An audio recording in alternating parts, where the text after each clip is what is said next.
hook line cross connect tricep extension. I'm going to set myself up in a hook line position first off. We want to have a good foundation with this as we execute the exercise. Our hook line position, we're trying to establish some bony contacts that we want to hold on to throughout the exercise. Our feet contacts, we're trying to ensure that we've got 4 points of contact, the inside and the outside edge of the heel, base of big toe, base of little toe. We want to ensure that we remain heavy on the inside edge of our heel, or most heavy through the inside edge of our heel whilst in this position. From the pelvis standpoint, I want to be heavy on something that's called your PSIS. So to sort of establish what that is, if you find the top of your pelvic crest and run down the back side of it, at some point you'll find that there's a big prominent bony bump. That's your PSIS, and that's a bony contact that we want to remain heavy on as we're in this position. The space between your spine and shoulder blades, so the ribcage region there, again, is another region that we want to be heavy on in this position. And then there's some bony bumps at the base of your skull that, again, we want to ensure we've got good contact with. So if I can establish sort of pressure through my feet as I'm in this position, again, heaviest through the heels, I'm going to be pushing down, heavy through heels, but also then try and use that pressure to slide myself along the ground. I want to make sure that my pelvis remains on the ground, so I'm not sort of pushing and lifting.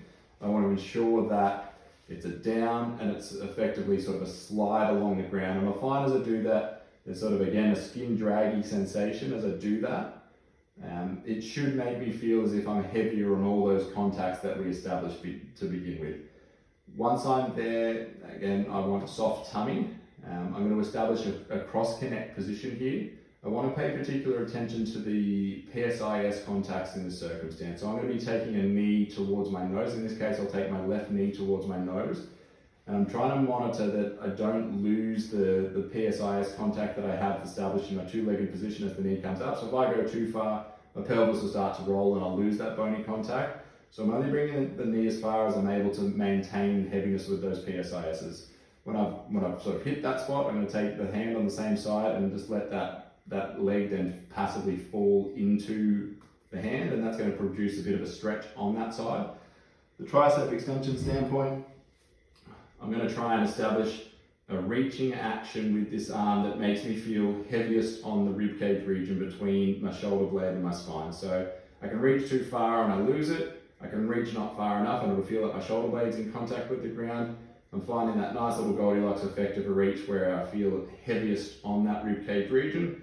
So now I've got a good pressure through my foot, I've got good contact through my my PSISs, and I'm heavy on that ribcage region on the right hand side in this case. I'm going to keep my palm facing towards me.